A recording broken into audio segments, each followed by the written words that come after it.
10 minutes. Mr. Kuria, 10 minutes. Then I'll give 3 minutes in rejoinder. Counsel, it's your application.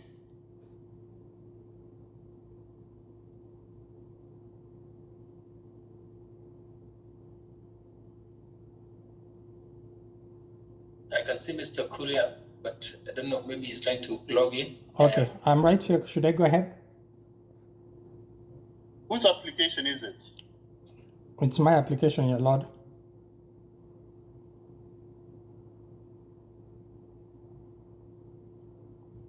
I'm the petitioner, Your Lord.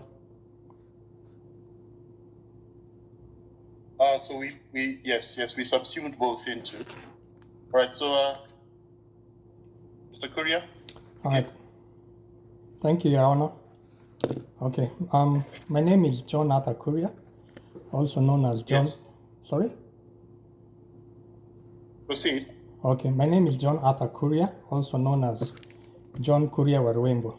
That's the undeniable fact. I was fathered by the respondent Stanley Wangendo Waruimbo and Marianne Wamboi Mwenja 50 years ago. I have endured a lifetime of significant distress, questions, abuses, discrimination, and uncertainty of who I am, where I came from, and the unsaid mystery of my birth. On 11th January 1975, my mother's water broke. The respondent took off from their shared home in Woodley Estate, not only with the 450 Kenya shilling rent, which he had been given by Marianne to pay for January rent, but more importantly, my identity. You have to be a very... My lord, I think, if I may, and just for the sake of good order, and this being a court of record, my lord, I believe you with the court to remind the petitioner that his case is documented before the court, that he needs to highlight only that which he has deposited in affidavits. The last 2 minutes I've had him talk, those are things I have not seen or heard before. So, my lord, you may remind him that he is just supposed to highlight what he has held before the court, Your Lord, not storytelling. Your Lord, it's a backstory of how we got here, my lord.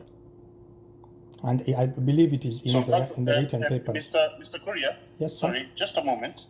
Counsel, and Mr. Kuria, your time is not running. Counsel, please go to the supporting affidavit.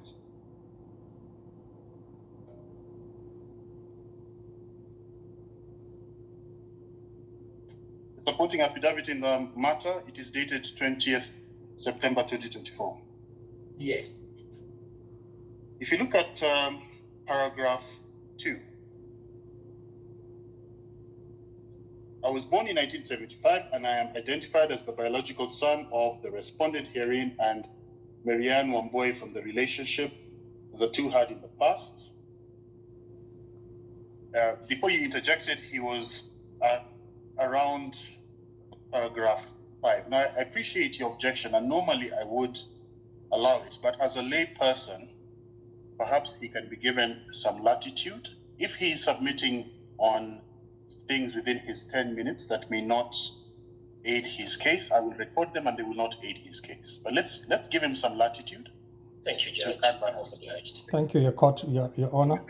Your time is still running. You'll have 9 minutes from now. Okay. Yes, I was born... on 11th January... 450 shilling rent? 450 Kenya shilling rent, which he had been given by Marianne to pay for January rent, but more importantly, my identity. You have to be a very special type of person to discard humanity and decency and not to help a woman in active labor. In September 2023, my maternal uncle abused me and called me a stupid bastard whose biological father abandoned me in hospital. For 2 days, I stayed in bed, thought, pondered, reflected, and got the courage to ask my mother about my paternity.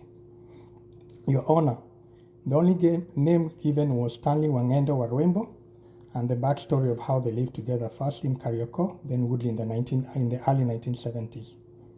This information was later corroborated by my maternal uncles, John, Jim, George, my maternal grandfather, Naftali Kigamba, and my aunt Carol, all who are known by the respondent. I went to Google, typed the respondent's name, and it gave me a little information about him, but more importantly, gave me the name Wangendo Waruimbo in Seattle, Washington, USA, and my siblings, Joseph and Brenda. The reverse search of their names gave me all their phone numbers, and I contacted them, introduced myself, and told them the story of that I had. Only my uncle Wangendo Waruimbo understood my story and made sense of it, and his words, "I know you, I know your mother. I used to visit my brother when they were living together in Woodley." Your Honor, the basis of this case can be summed up in 2 words.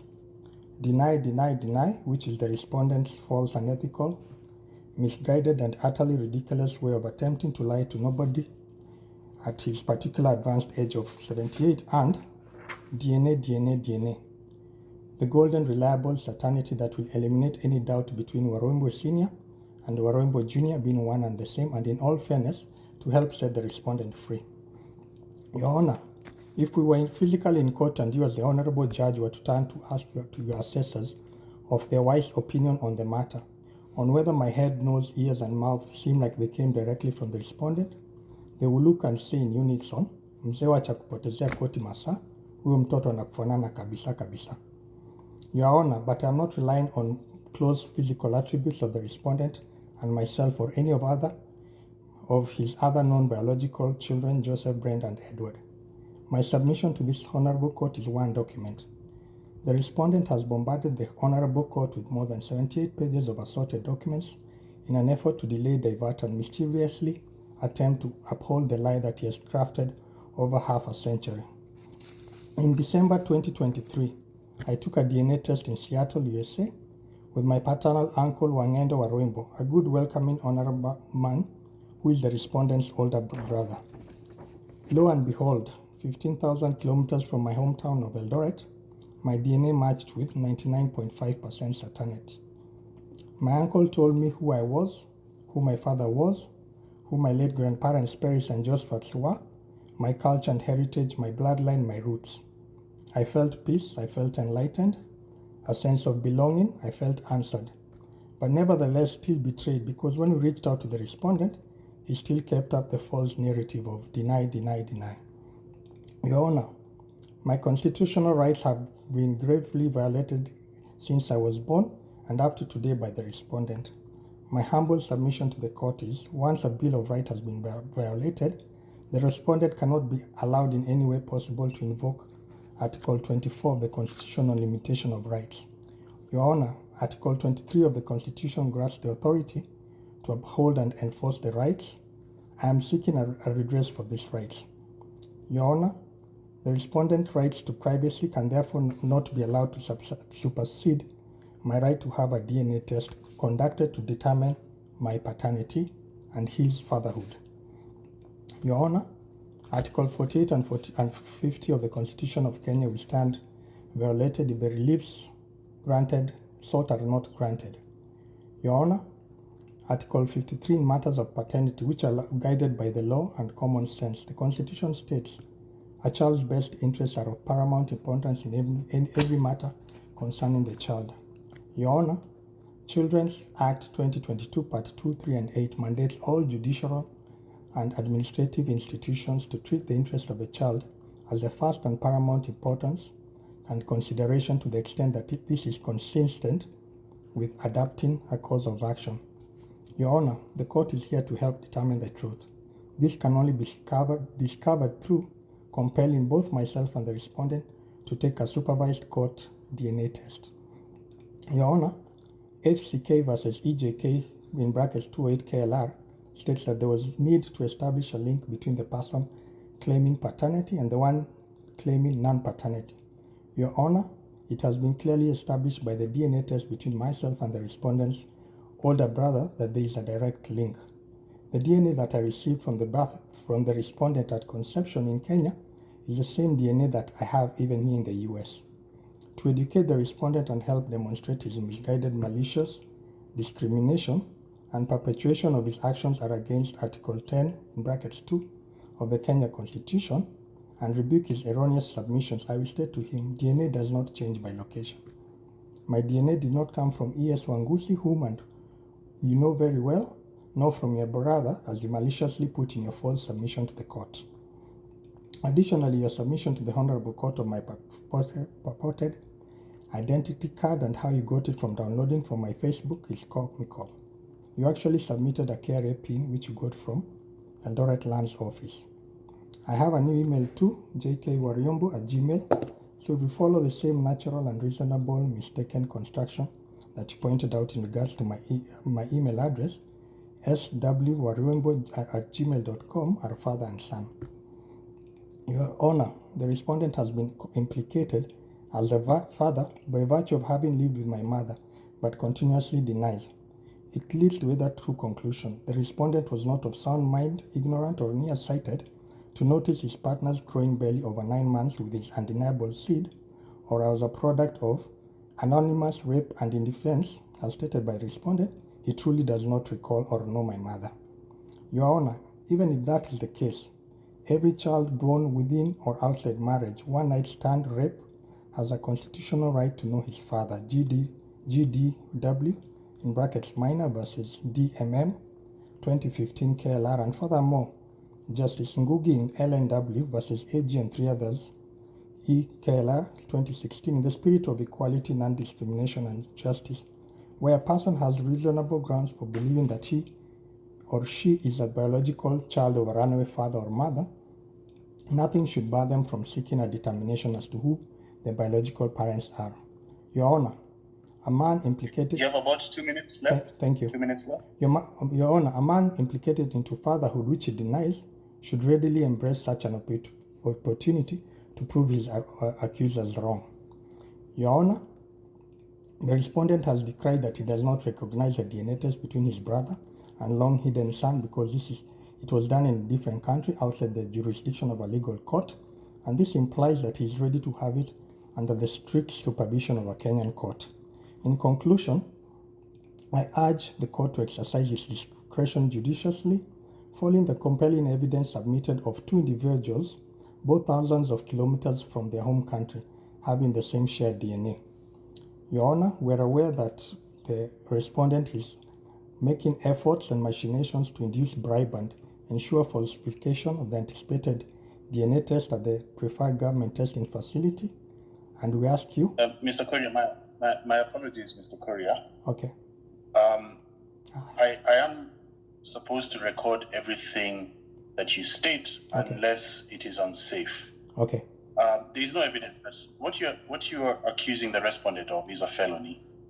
Okay. Unless you're going to I will withdraw it for now, but that, I will withdraw it for now. I would request that you withdraw it, and I will not record it. I withdraw it for now. And just to conclude, because I have like 1 more minute, Your Honor, there's no statute. Yes, you do. Your Honor, there is no statute of limitations on the relationship of a child to their parent. Even in death, those who are 78, 100 years old will be referred to as the son or daughter of the late so-and-so, and at the point of death, many people often cry out to their long-departed parents. Your Honor, at my death and obituary one day, do not deny me my right for it to be written that the late John Kuria was the son of the late Stanley Waruimbo Wangendo and Marianne Mwenja. For the respondent, it will be this: he was the son of the late Josephat and Paris Waruimbo.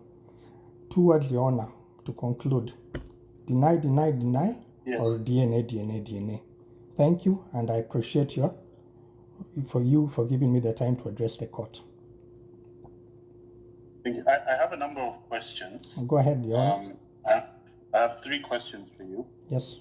Please look at your birth certificate. I will not read the names. This is an open platform. Mm-hmm. There's a gentleman who is described as your father. Correct. On the birth certificate. I will call him ESW. Yes. Have you conducted a DNA test with ESW? ESW is my stepfather. He married my mom after she got me. And he is deceased, and it is not in doubt. He's not my father, Your Honor. He might be on the birth certificate which was produced after his death in 2018, I believe, in 2017.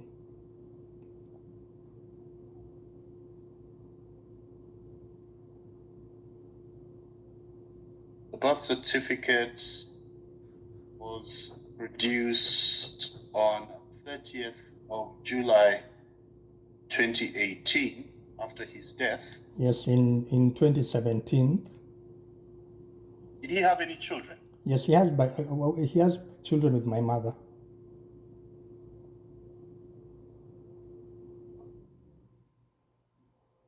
You conducted DNA with your half siblings? No, I have not. If you ask for it, I can still get it done because they live here in the US too. I think we moved in with him when I was 6 years old, and I remember the circumstances very well, Your Honor.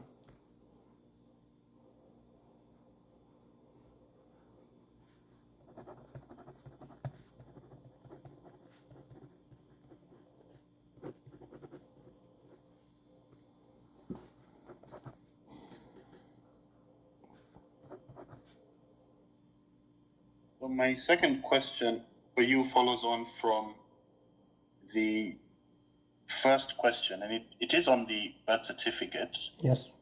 What evidence was laid before the Registrar of Births, if you know, that informed the Registrar of Births recording ESW as your father? Your Honor, it was basically we were moving to the US and I needed a passport. And when you fill out a form, you put the names of the people that, either your mother and your dad, when you put in your birth certificate.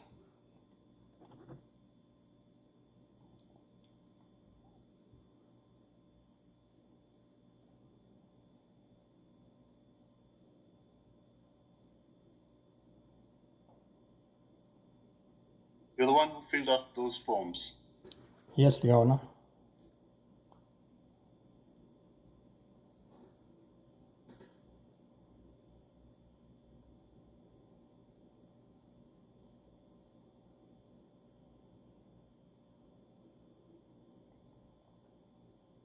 And my last question is, and I appreciate you may not have an extensive legal background. Sorry.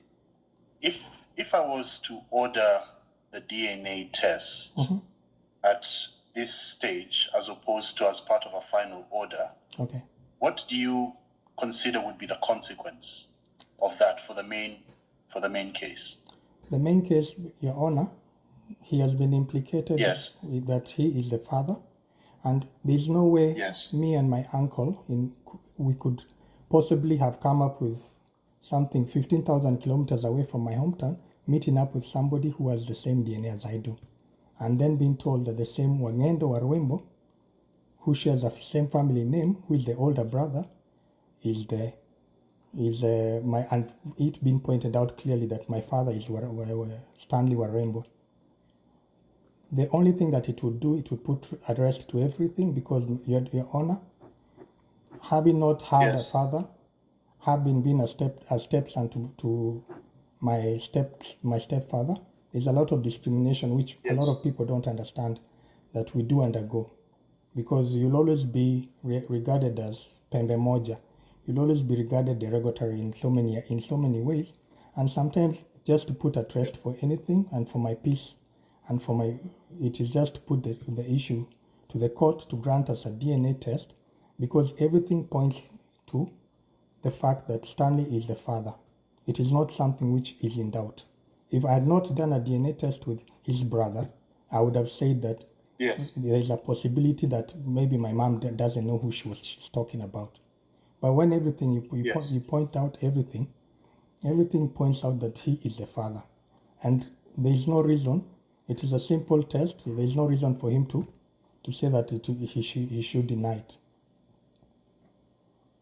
Okay, thank you. That is well understood, and I have recorded it. I appreciate Counsel that. Thengay, you will have 10 minutes, but I will put those same 3 questions because you should have a right to respond, and your time should not run in the same way the petitioner's time was not responding. Would you like me to refresh your memory onto the 3, or you recall them?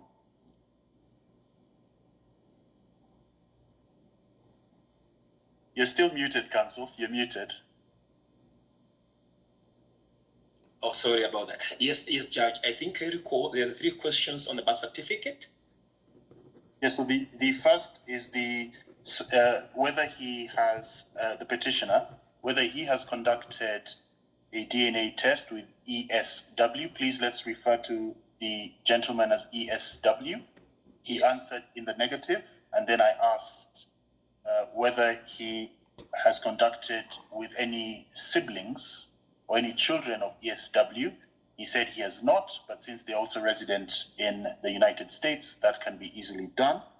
The second was, I asked a question on the circumstances that led to ESW being listed as the father in the birth certificate. You heard his answer. And then the third was, if I order interlocutory DNA, what would be the consequence for the main petition? What would be left? And you also heard his answer. So those three, if I could have very succinct responses, no evidence, unless it is in your affidavit for your client.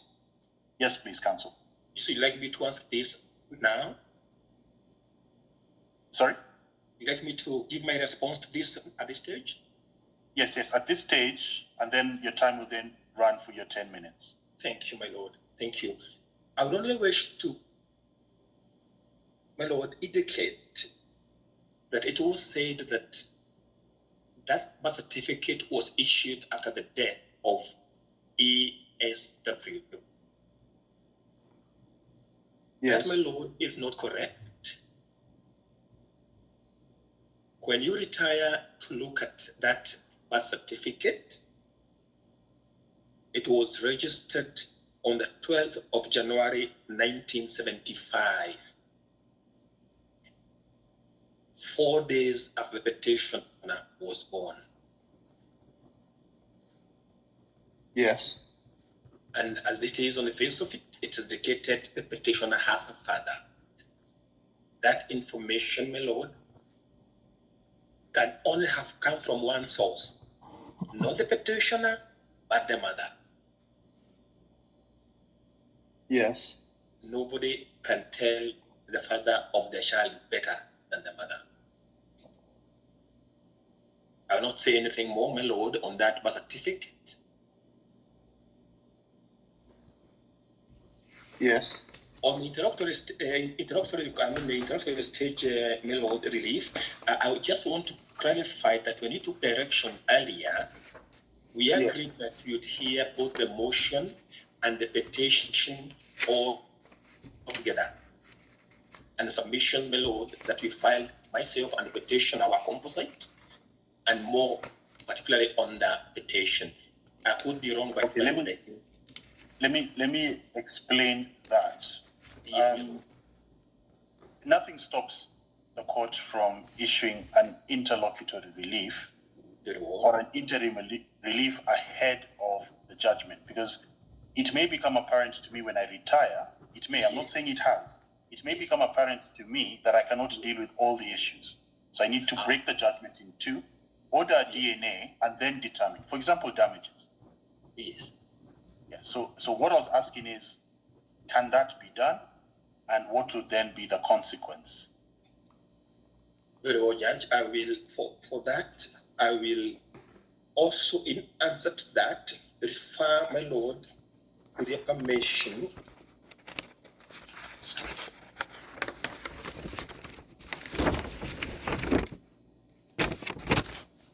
I will ask my lord to look at paragraph 25 of my submissions in answer to that question.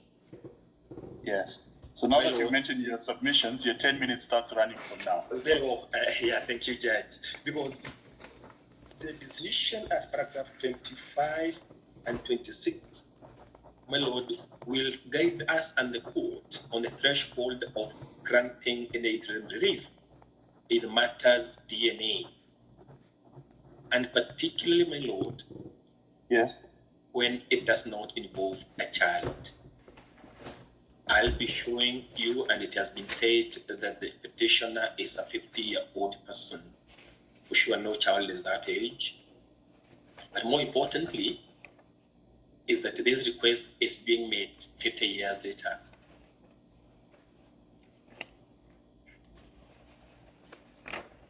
I have tried to answer that, but my lord, I'm sure you you have time to look at my submission in the entirety. Coming back, my lord, with the permission, we have sought to have the petition and the motion struck out. For one reason,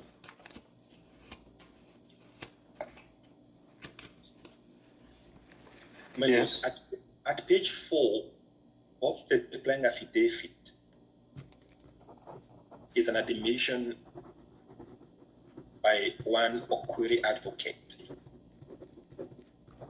that the supporting affidavits, the one supporting the motion and the petition, was sworn and commissioned in Nairobi. Yes. She continues to say that she advised her client to have those things notarized later. The petitioner, my lord, has indicated that he filed fresh affidavits. He filed notarized affidavits. But what will emerge when my lord looks at what was filed, and it is the same affidavit that were filed on 20th September. Yes. They appear to have been taken to some notary public on the 9th of October 2024, and they were allegedly notarized. And then they were still put to CTS again. My lord, the question that begs the answer is, were there any valid affidavit as of 20th September when the motion and the petitions were filed?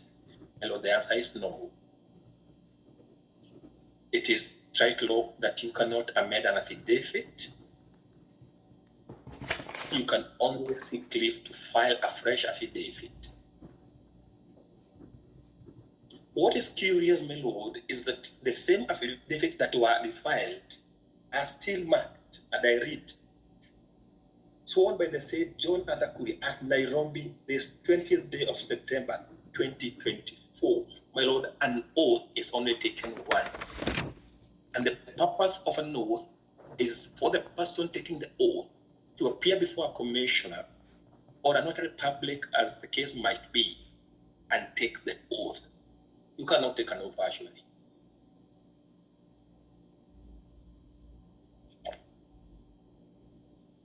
My lord, at paragraphs 8, 9 to 10 of my submissions, you will find various holdings that you cannot amend an affidavit and that you can only seek a fresh one with leave.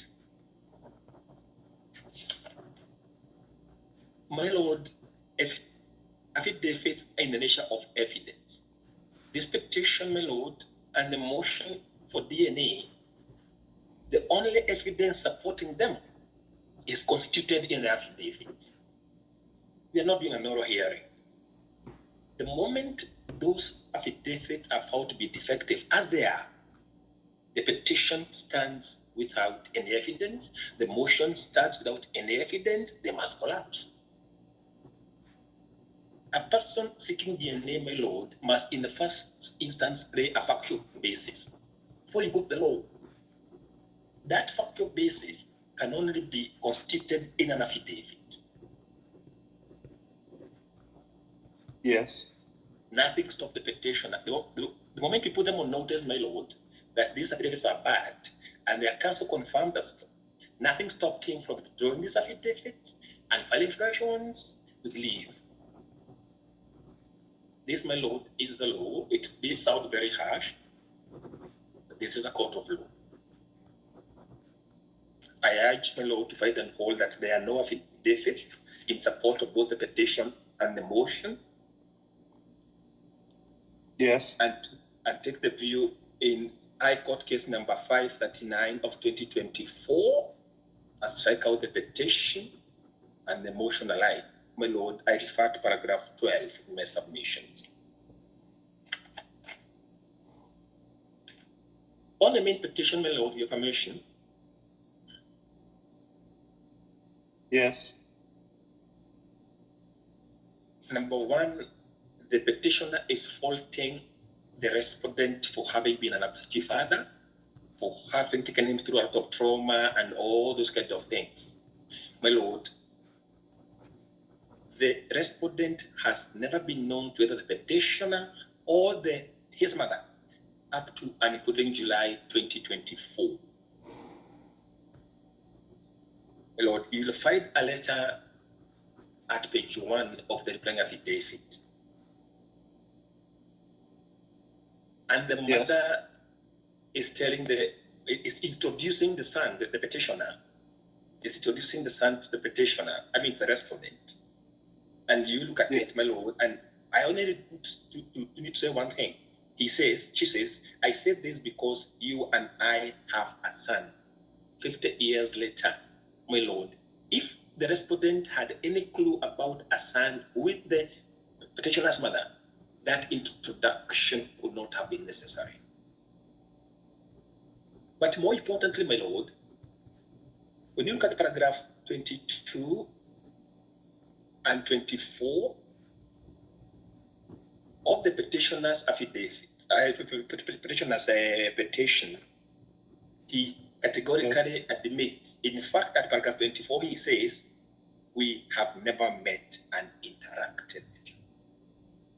How then does someone come on board 50 years later and accuse an old man of having not taken his responsibilities when nothing was known to him? Yes.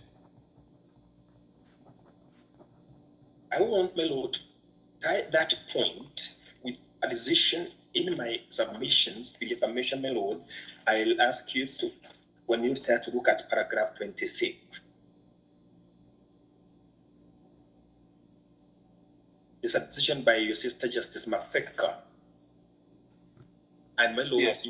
I just want to read one paragraph there, just for completeness. The only evidence before me and the affirmation of the petitioner and his mother as made in their respective affidavits. They are supported by the letter of demand and a rigorous denial in response, nothing else. There is no evidence placed before me prior to 5th July 2018 that the petitioner and the respondent had any relationship. There is no evidence placed before me that before 5th July 2018, the petitioner's mother and the respondent had any relations. Every fact deponed in the affidavit is equally contested in the respondent's affidavit. The petitioner, nowhere in his affidavit does he say he personally or through third parties as an adult approached the respondent to introduce himself and seek clarity. He speaks about his mother and what the mother did. My lord, this mirrors exactly what we have before you this morning. There's a man who is saying, I've been told by my mother did. I urge my lord to adopt that very sound holding. And also at paragraph 27, my lord, divine petition number 18 of 2013, and the same threshold is set down there. But my lord, at paragraph 27, the court is trying to balance the right of the respondent and the demand for DNA. And my lord, the court is saying, Justice Majaja, apart from the petitioner's own blood assertions, there is nothing to connect the petitioner and the first respondent that would discharge the burden of persuading the court to permit an intrusion of the first respondent's rights. An intrusion of his rights of bodily security and integrity, and also the right to privacy, which are rights protected under the Bill of Rights. My lord, you'll find that at paragraph 27, paragraph 28 and 29, my lord, also highlights that threshold. My lord, the answer to this is that, as I indicated earlier, the petitioner has a father. That is why he took 50 years to approach this court. But I want to show you, my lord, the mischief of the petitioner. I urge, my lord, with your permission, when you try, you look at the letter at page 1 of the replying affidavit. This is the letter, my lord, that sought to introduce the petitioner to the respondent, and the letter was done by his mother. He has admitted it, and this letter was received in July 2023. My lord, at the bottom, you will find at the very bottom there is a clause C. And what the mother is telling the respondent, that if you have not prepared a will, you will hive out and give him his portion of your estate, whereof, if he is acceptable to the said provision, he will denounce other claims in your estate. My lord, overleaf on page 2, the mother tells the respondent, heavily consider options B and C above in order to avoid possible contestations on the distribution of your estate. My son and I are amenable to their discussion if you are inclined to take either of the above options. You may contact me. And then she goes on. My lord, there is no other intention other than what this letter puts very, very clearly. It's that these guys, it intended to mount pressure on the respondent to succumb to extortion by a 50-year-old man. Thank you, Counsel. Your time is up. Thank you so much, my lord. I will rely as on my part of authorities, my lord. I'm sure you will. It is filed and dated 5th December 2024. Yes. And my lord, that's all for now. Most obliged. Thank you. Mr. Kuria, you have 3 minutes rejoinder. So how the rejoinder will work, you can respond I will. to anything that Counsel Tangei has said, but you cannot introduce new facts or new issues of law. So your 3 minutes begins now, please. Thank you, Your Honor. Your Honor, my submission is still the same. The respondent lived with my mother as told, and my mother told me about it in September 2023. The letter that my opposing counsel is introducing, that's a private conversation between my mother and her former partner. It is not something which I was aware about when it was written. I only came to find out after I asked my mother about my paternity, and she told me who it was. I have no reason to doubt it. Secondly, Your Honor, my birth certificate was produced on 30th July 2018 because I had to travel to the US. That was the reason why you asked me, and I told you the name that I put there was Eliud Sachida Wangusi, because he's the one who paid for my school fees, took care of me, paid for everything that I have up to the point of where I got, up to the point of 2017 when he passed away. Your Honor, I still submit the same thing which opposing counsel has not touched even one bit. The DNA test between me and the respondent's brother. Your Honor, there is no way in the world that I can come from nowhere and go and meet someone and our DNA matches. There is no way. If the respondent's brother was not in the picture, I would have my doubts. Even when I was going to Seattle to meet him for the first time, I had my doubts. I was like, am I being played? I didn't believe the story, up to the point when I got the results. And that is all that I have submitted to the court, showing that the respondent and me have a direct link, which is what opposing counsel has said. There needs to be a direct, to show a link between the person who is asking for a DNA test and the person who doesn't have. There is a direct link between me and the respondent's brother. There is nothing to be afraid about a DNA test. All we're trying to unravel is the truth, Your Honor. And the truth that I submit to this court, if I did not have a DNA test between myself and my uncle, who is the respondent's brother, I would not bring anything to the court.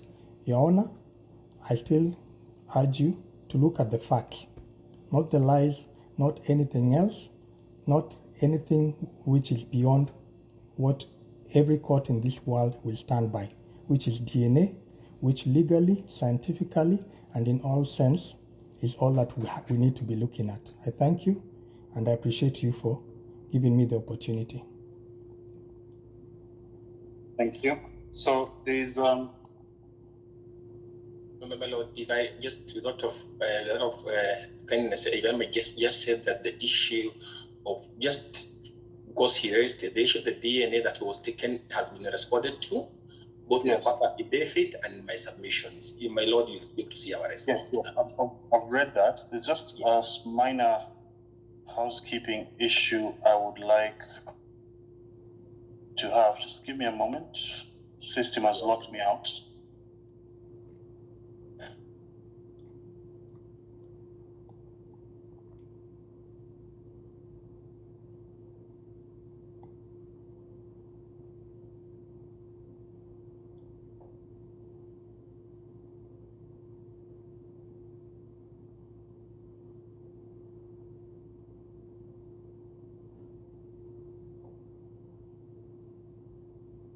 So let me bring it with you, Council Thange. Do you have a very clear copy of the birth certificate that the petitioner is relying on? Is your copy very clear? It looks quite legible, other than towards the extreme right. At least all the entries may look that legible. Okay, let me just bring up mine again. Just a moment. I have to log back in.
Would there be any objection to Mr. Kuria rescanning, trying to get a high definition?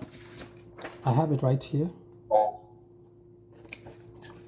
What I'd request is you put in a high definition so that every single thing can be seen clearly. Okay. Including any seal or stamp on it. Any objection, Council Thange? Not at all, my lord. Mr. Kuria, how long would you take? I mean, you have it in your hands, so I give you until... I have a copy, y'all. Two business. Yeah, two business days. days. You need to upload a very high definition color version of it. Okay. That captures everything, including the security documentation. Okay. The security features of it. So very, very high def, then you upload it. Okay. As a single document. You don't need to put it in an affidavit. Okay. Just upload it. Then you send a copy of whatever it is to council for the respondent, but they will also be able to see it on CTS. Okay. Yeah, so I'll give you until end of business tomorrow for you to do that. Okay. Okay. So quote, the petitioner shall upload and serve a high definition scan of the birth certificate already filed as an annexure by close of business 18th February 2025 at the lapse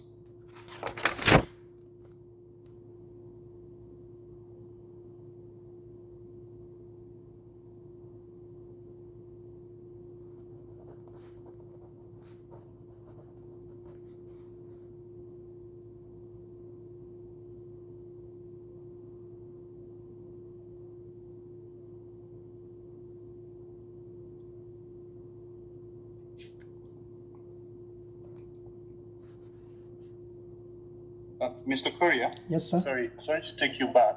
Yes, Your Honor. What is your understanding? Am I determining the applications or the applications and the petition? The petition. That is also your understanding? Actually, I have Yes, it is, my lord. petition. Even the submissions are cut out as such for both of us. Petition. Yeah, and- the lapse of the same.